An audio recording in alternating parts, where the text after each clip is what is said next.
subscribe, like, share, and comment. The Cruel Butcher. There was once a butcher who was a very mean and wicked man. Never in his life had he ever done any malicious deeds. His job was slaughtering pigs, and he loved it, often torturing them mercilessly before putting them to death. One day he got very sick and finally died, but before he died he suffered such agony that he crawled around on his hands and knees for days, squealing and grunting like a pig being slaughtered.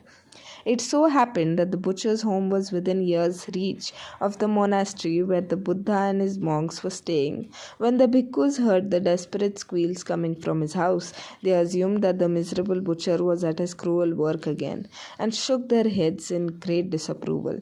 The squeals and grunts went on for several days until one day they just stopped as suddenly as they had begun.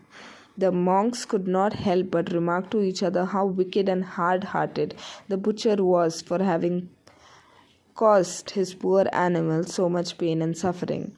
The Buddha overheard what they were saying and said, "Bhikkhus, the butcher was not slaughtering his pigs. He was very ill and in such great pain that he was acting like the pigs he used to enjoy inflicting pain upon.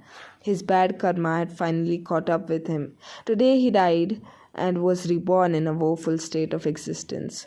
The Buddha then exhorted his disciples to be alert at doing good, for anyone who did evil deeds will have to suffer for them.